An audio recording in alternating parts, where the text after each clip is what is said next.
کل ہم نے گفتگو کی تھی الحمد شریف کے تعلق سے، سورہ فاتحہ کے تعلق سے۔ آج یہاں سے سورہ بقرہ شروع ہوتی ہے۔ اعوذ باللہ من الشیطان الرجیم، بسم اللہ الرحمن الرحیم، الف لام میم۔ سورہ بقرہ یہ مدینہ شریف میں نازل ہوئی۔ یہ قرآن مجید کی سب سے لمبی سورت ہے اور مدینہ شریف میں نازل ہوئی۔ اس میں 286 آیات ہیں، 40 رکوع ہیں اور 6121 کلمات ہیں اور 25500 حروف ہیں۔ تو یہ قرآن مجید کی سب سے لمبی سورت ہے۔ الحمد شریف یہ مکہ شریف میں نازل ہوئی۔ الحمد شریف میں یہ ذکر کیا گیا اور اس بات پہ زور دیا گیا اللہ کی حمد و ثنا ہو اور اللہ کے بارے میں یہ عقیدہ رکھا جائے کہ اللہ کے سوا کوئی معبود نہیں۔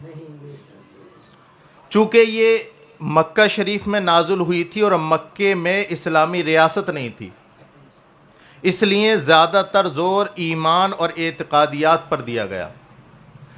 لہٰذا جب نبی پاک صاحب لولاک صلی اللہ تعالیٰ علیہ وسلم جب ہجرت کر کے مکہ سے مدینہ شریف چلے گئے تو دیکھتے ہی دیکھتے اسلامی ریاست قائم ہونے لگی۔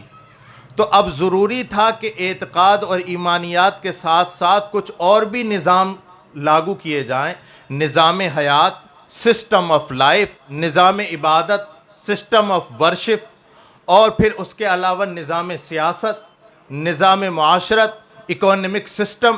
یہ تمام چیزیں اللہ رب العزت نے سورہ بقرہ میں نازل فرمائیں تاکہ اسلامی ریاست کا نظام ایک اچھے اور عمدہ طریقے پر چل سکے۔ اب قرآن مجید کی یہ جو سورہ بقرہ ہے یہ شروع ہوتی ہے الف لام میم سے۔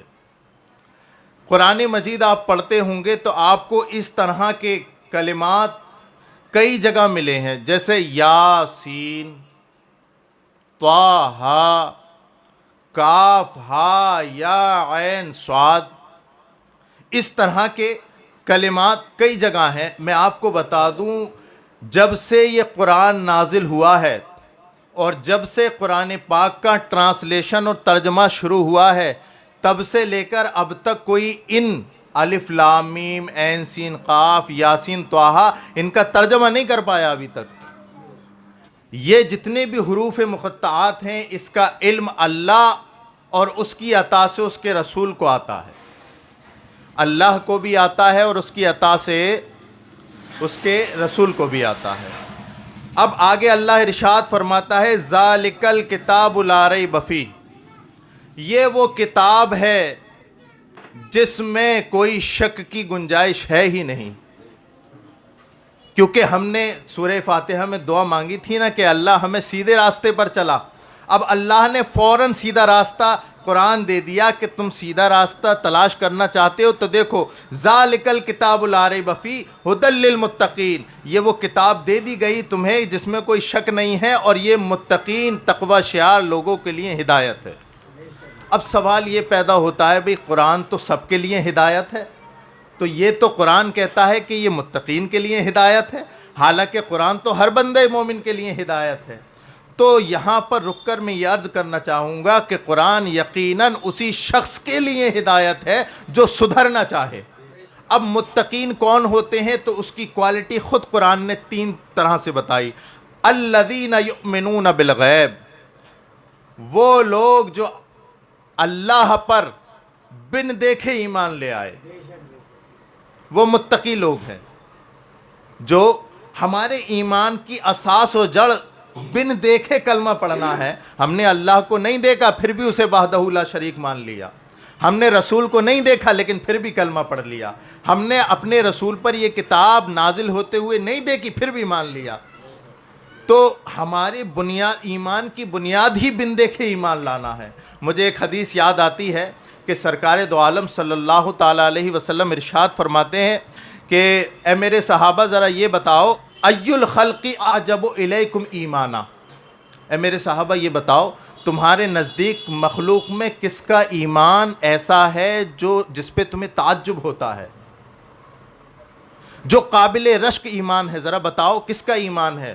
تو صحابہ نے عرض کی یا رسول اللہ الملائکۃ، فرشتوں کا ایمان ہے کہ ان پر تعجب بھی ہوتا ہے، قابل رشک بھی ہیں۔ تو سرکار نے ارشاد فرمایا وما لہم لا یؤمنون وہم عند ربہم، ارے ان کا ایمان کیسے قابل رشک اور قابل تعجب ہو سکتا ہے؟ وہ تو اللہ کے پاس ہیں، اگر وہ اللہ پر ایمان نہیں لائیں گے اللہ کے فرشتے تو کون لائے گا؟ تو پھر صحابہ نے عرض کی یا رسول اللہ پھر فن نبیون، تو پھر نبی لائے، تو پھر نبیوں کا ایمان قابل تعجب ہے، قابل رشک ہے۔ تو سرکار نے ارشاد فرمایا وما لہم لا یؤمنون والوحی ینزل علیہم، نبیوں کا ایمان کیسے قابل رشک ہو سکتا ہے؟ وہ ان کے اوپر تو اللہ کی وحی نازل ہوتی ہے، اگر وہ بھی اللہ پر ایمان نہیں لائیں گے تو کون لائے گا؟ تو پھر صحابہ نے عرض کی یا رسول اللہ فنحن، تو پھر یا رسول اللہ ہمارا ایمان قابل رشک ہے۔ سرکار نے فرمایا تمہارا ایمان کیسے قابل رشک ہوتا ہے؟ تم نے تو مجھے اپنی ماتھے کی آنکھوں سے دیکھا ہے، تم نے تو دیکھا ہے میں نے ڈوبے ہوئے سورج کو پلٹا دیا ہے، تم نے تو دیکھا ہے میری انگلی کے اشارے سے چاند دو ٹکڑے ہو گئے ہیں، تم نے تو دیکھا ہے درخت میرے اشارے سے چل کر آ گئے ہیں، تم نے تو دیکھا ہے میری مٹھی میں کنکر کلمہ پڑھ رہے ہیں، تم نے تو دیکھا ہے مجھ سے جانور بھی باتیں کرتے ہیں، تو اگر تم بھی مجھ پر ایمان نہیں لاؤ گے تو کون لائے گا؟ تو پھر سرکار سنو میرے صحابہ، قابل رشک اس کا ایمان ہے جو تمہارے بعد ہوں گے، انہوں نے کتاب کو نازل ہوتے ہوئے دیکھا نہیں ہوگا پھر بھی اس پر ایمان لے آئیں گے۔ ایک تابعی ہیں حضرت قیس بن حارث بن قیس، ان کی ملاقات ہوئی ایک صحابی رسول حضرت عبداللہ بن مسعود سے، تو کہنے لگے کہ صحابی رسول ہم آپ کو افضل اس وجہ سے مانتے ہیں کہ آپ نے ہمارے نبی کو دیکھا ہے، اس وجہ سے ہم آپ کو افضل مانتے ہیں۔ تو وہ صحابی رسول پلٹ کے جواب دیتے ہیں، کہتے ہیں کہ سنو حارث بن قیس، ہم تم کو اپنے سے افضل اس لیے مانتے ہیں کہ تم نے دیکھا بھی نہیں پھر بھی مدینے والے پہ ایمان لے آئے، ہے نا؟ تو سارا کچھ معاملہ ایمان بالغیب کا ہے، بن دیکھے ایمان لانے کا۔ الذین یؤمنون بالغیب، وہ لوگ متقی ہیں جو بن دیکھے ایمان لے آئے۔ دوسری کوالٹی کیا ہے؟ وَيُقِيمُونَ الصَّلَاةَ، اور وہ نماز کو قائم رکھتے ہیں۔ نماز پڑھنا الگ چیز ہے اور نماز کو قائم کرنا الگ چیز ہے۔ دیکھیے نماز کے کچھ حق ہیں، جیسے کہتے ہیں نا کہ صاحب آپ نے تقریر کری، تقریر کا حق ادا کر دیا، آپ نے نعت پڑھی، نعت کا حق ادا کر دیا، ہے نا؟ تو اسی طریقے سے نماز کا بھی حق ہے، ایک ظاہری حق اور ایک باطنی حق، ایک وہ جس کو ہم دیکھ لیتے ہیں اور ایک وہ جس کو صرف جو پڑھ رہا ہے وہی سمجھ سکتا ہے۔ میں بڑے ہی ادب سے میں آپ سے یہ عرض کرنا چاہتا ہوں، لوگوں کو 50 سال نماز پڑھتے ہوئے ہو گئے، 40 سال نماز پڑھتے ہوئے ہو گئے، 30 سال نماز پڑھتے ہوئے ہو گئے، نماز پڑھتے ہوئے ہو گئے کئی سال، نماز پڑھنا تو بہت دور کی بات، 40 سال نماز پڑھنے کے باوجود ان کی سمجھ میں یہ نہ آ سکا کہ نماز میں کھڑا کیسے ہوا جاتا۔ یہ لمحہ فکریہ ہے، ذرا سوچیں کہ ہم جس بارگاہ میں حاضر ہو رہے ہیں وہ رب ذوالجلال کی بارگاہ ہے، وہاں ہمیشہ فرشتے سجدہ ریز ہوتے ہیں، جہاں انبیاء سر جھکاتے ہیں۔ ہم نماز پڑھتے ہیں، اللہ نے نماز پڑھنے کا جو حکم دیا ہے اس کو صحیح طریقے سے ادا کریں نا، کہیں ایسا نہ ہو کہ کل قیامت میں ہم جائیں، نمازیں تو لے کر جائیں لیکن وہ واپس ہمارے منہ پہ مار دی جائیں۔ ایک بہت بڑے ولی تھے، ان سے پوچھا گیا کہ صاحب یہ بتائیے کہ آپ نماز پڑھتے ہیں، آپ کی نماز قبول ہوتی ہے کہ نہیں؟ تو وہ کہنے لگے شریعت کے مطابق تو میں پڑھ لیتا ہوں، اب اللہ قبول کرتا ہے یا نہیں کرتا وہ جانے۔ تو میرے کہنے کا مقصد یہ ہے کہ آپ شرعی اعتبار سے تو صحیح طریقے سے نماز پڑھیں، باقی اللہ پہ چھوڑ دیں۔ جس عبادت میں اگر کوئی شریعت کے اعتبار سے غلطی ہے تو یہ امید کرنا کہ چلو اللہ تو قبول کرنے والا ہے کر لے گا، یہ بے وقوفی ہے۔ تو اللہ فرماتا ہے الذین یؤمنون بالغیب ویقیمون الصلاۃ، نماز قائم کرتے ہیں، اور تیسری صفت یہ ہے ومما رزقناہم ینفقون، اور اللہ نے جو انہیں دیا ہے اس میں سے اللہ کی بارگاہ میں خرچ کرتے ہیں۔ اللہ نے دیکھیے اللہ یہ نہیں فرماتا کہ اپنے مال میں سے خرچ کرو، اللہ یہ فرما رہا ہے میں نے جو دیا ہے اس میں سے خرچ کرو۔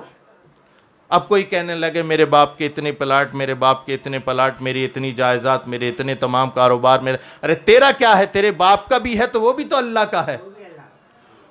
وہ اللہ جب دیتا ہے تو لے بھی لیتا ہے، جب دینے پہ قادر ہے تو وہ لینے پر بھی قادر ہے۔ وہ بادشاہوں کو فقیر بناتا ہے اور فقیر کو بادشاہ کر دیتا ہے۔ تعز من تشاء وتذل من تشاء بیدک الخیر انک علی کل شیء قدیر۔ وہ چاہے ذلیل کر دے، وہ جسے چاہے عزت دار بنا دے، کوئی سوال کرنے والا نہیں ہے۔